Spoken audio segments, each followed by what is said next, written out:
So it looks like the Nintendo fans out there are able to sigh a breath of relief because Nintendo now has officially confirmed, as of the making of today's video, that the Nintendo Switch 2 is going to stay at the low price of $449 in the United States, and the pre-order date has been officially revealed. Today, we're going to be talking about the Nintendo Switch 2, the savior of gaming.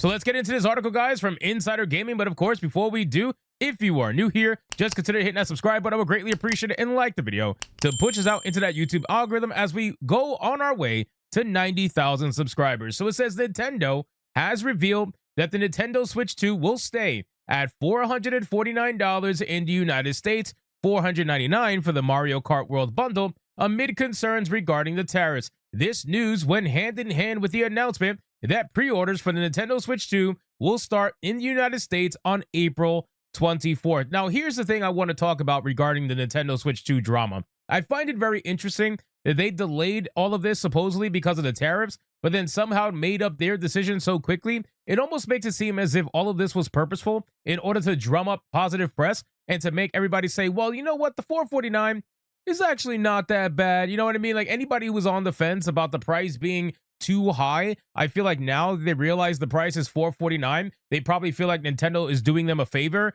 by keeping the price at what it is, even with the tariffs that may be in place or may not be in place. I don't know. This seems like it's all good press for Nintendo and all purposely drummed up. But in a post on Nintendo's blog, it was revealed that the Nintendo Switch 2 console's pricing structure will remain unchanged, but the accessories, and here's the key point, the accessories will experience price adjustments from those announced on April 2nd. So even though they are keeping the console the same price, and I got to be honest with you, they're doing this at their benefit. They're not doing this at the benefit of you. They want to keep the price of the console accessible so that they sell the maximum amount of consoles. Like, Nintendo is known for selling an insane amount of consoles. The Nintendo Switch 2 has far outsold any other console by a long shot.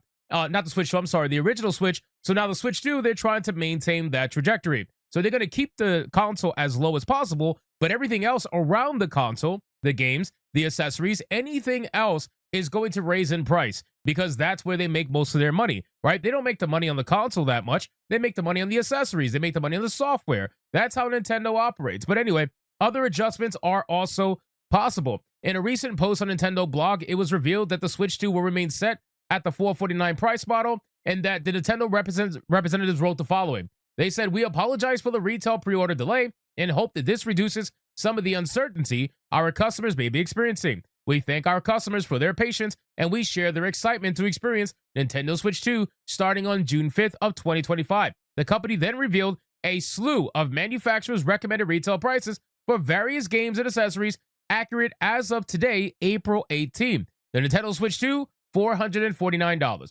The Switch 2 plus Mario Kart World bundle, $499. Mario Kart World by itself, $79.99. Donkey Kong Bonanza, $69.99. A Nintendo Switch 2 Pro controller, $84.99. Bro, oh my God, these controllers are insanely priced, man. Look at the Joy-Con 2 for the pair. Almost $100 at $94.99. Joy-Con 2 charging grip, $39.99. Joy-Con 2 strap, $13.99. Joy-Con 2 wheel set, $24.99. Nintendo Switch 2 camera, which, by the way, I don't know if you guys realize, but the camera's at like 400 something pixel. It's so bad. Like, the camera's really bad. You are literally just paying for the prop at this point. You could go buy some random camera on Amazon and get 10 times the quality. But the thing is, it's all about working with the Nintendo Switch and having the entire setup. So the camera's $54.99. You're paying $54.99 for a camera with the quality of like a $10 camera. Nintendo Switch 2 dock set, $119.99. Nintendo Switch 2 carrying case and screen protector, $39.99. Nintendo Switch 2 all-in-one carrying case, $84.99. Nintendo Switch 2 AC adapter, $34.99. And then last but not least, the Samsung Micro SD Express card with 256 gigs for Nintendo Switch 2, a whopping $59.99. Guys, I mean, wow. Some of these are pretty like on point for the most part, but other ones like the Joy-Con controllers, it is disgusting how much those Joy-Con controllers cost, especially given the fact that Nintendo knows that a lot of them are susceptible to breaking, just like the first ones. They claim that the second one, since they're magnetic, is going to not break as often, or hopefully not break at all. But let's be real, what's the chances of that happening? I guarantee you they know that they're probably going to break, and they sell them at a super high retail price that'll never be discounted, by the way. They'll sell it at a high price in order to maximize their sales and their accessories. This is where they make their money. They don't make their money up here. They don't give a shit about this. This is just to get you into the ecosystem, and everything else under here is how they make their money, because the cost for all of these are astronomically low, guaranteed 100%. Maybe not so much the video games because of cost of development, although I highly doubt that their development costs are anywhere near what some of these AAA developers are spending on PlayStation,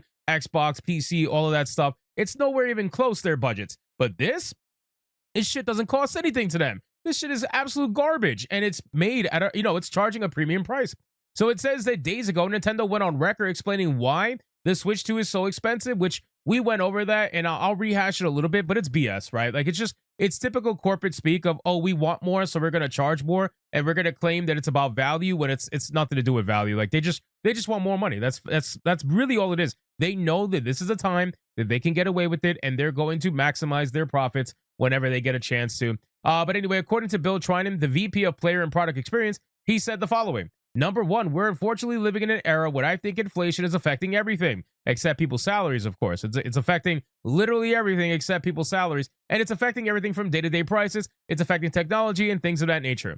I think we're also seeing smart devices now. I wish they were not nearly as expensive as they are. They're certainly a lot more expensive than they were when they originally came out in the mid-2000s. So as you add more technology into a system, especially in this day and age, that drives additional costs.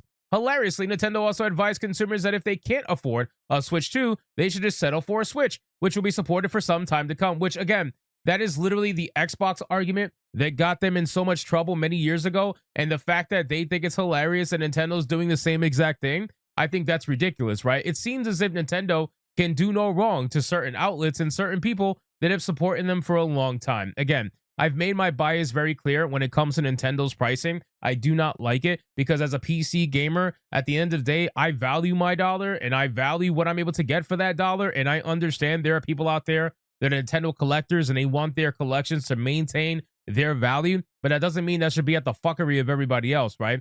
Me being able to go on Steam and be able to purchase 5 to 6 AAA games on sale for the same amount that I'm paying for one single AAA, not even AAA, but you get what I'm saying, one single Nintendo game, that's insanity to me, and it will always be insanity to me. I'm not the kind of person to spend full retail price on a video game unless I'm going to be reviewing it for the channel. And if I wasn't a streamer, I'll say it like this, even before I was a streamer, I never once spent full retail price on a video game except for my bias, which I've made very clear, which was Final Fantasy. Final Fantasy video games I buy day one. I've always bought them day one. That's always been my weakness when it comes to gaming. But everything else, I absolutely refuse to pay day one for anything. I've always bought them at a minimum 25-30% off, and then eventually I'll wait for a real big sale, like on Steam winter sale or Steam fall sale, anything like that, autumn sale. I'll wait for that and then buy games at like 75-80% off. That's when I'll rack up a bunch of video games. But until then, I'm not buying shit. I don't really care. My backlog is long enough to support my video game playing for a long time. But anyway, Nintendo ultimately has released all their pricing for everything. And I'm sure the Nintendo fanboys are going to be out here defending this like crazy, like it's the coming of Jesus. I understand. I get it. But at the end of the day, at least admit your bias like I do. I mean, shit. Like Nintendo Switch, the console price, I don't really think it's that bad. $449, I feel like is a fair assessment. And that's exactly where it was going to end up compared to the first Switch. But everything else under here, it's insane, bro. Especially this camera, this 480p camera, bro. Get this out of here. And the Joy-Con 2 pair controller for $100, bro. I don't know, man. Anyway, thank you guys so much for watching. I appreciate it. Thank you so much for watching the video, commenting. Let me know what you thought. And I'll see you guys on the next one. Hypnotic out.